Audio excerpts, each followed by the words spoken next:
बहुत समय पहले हरे भरे जंगल के बीच चूहों का एक छोटा सा शांत राज्य था।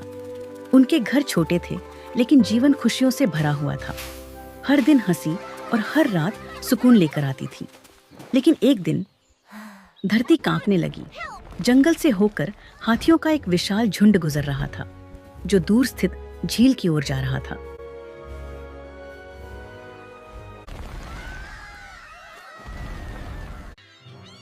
अनजाने में उनके भारी पैरों तले चूहों के घर उजड़ गए।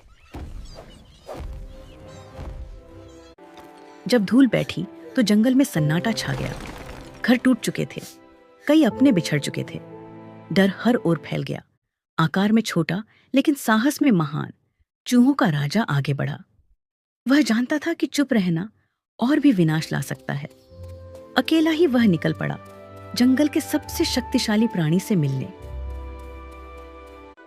जब वह हाथियों के राजा के सामने खड़ा हुआ तो उसकी आवाज कांपी नहीं। उसने विनम्रता से अपने लोगों का दुख बताया और दया की प्रार्थना की। हाथियों का राजा रुका। उसने सुना और पहली बार अपने कदमों का भार समझा। उसके हृदय में करुणा जागी। उसने अपना रास्ता बदल लिया और चूहों का जीवन बच गया। जंगल में फिर से शांति लौट आई। घर दोबारा बने और खुशियां फिर से खिल उठीं। लेकिन कहानी अभी खत्म नहीं हुई थी। कुछ समय बाद झील के पास शिकारी आ पहुंचे। मजबूत जाल बिछाए गए। हाथी फंस गए। उनकी ताकत बेकार हो गई। उनका विशाल शरीर भी उन्हें नहीं बचा सका। तभी हाथियों के राजा को एक छोटा सा मित्र याद आया।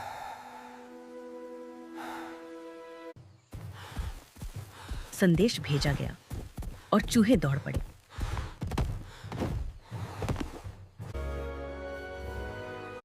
सैकड़ों छोटे छोटे कदम एक साथ निडर होकर आगे बढ़े। तेज दांतों से उन्होंने रस्सियां कुतर दी। जाल टूट गए। हाथी आजाद हो गए। कृतज्ञता में हाथियों के राजा ने चूहों के राजा के सामने शीश झुका दिया और समझ गया कि कोई भी इतना छोटा नहीं होता कि मदद न कर सके, और कोई इतना बड़ा नहीं होता कि उसे मदद की जरूरत न पड़े।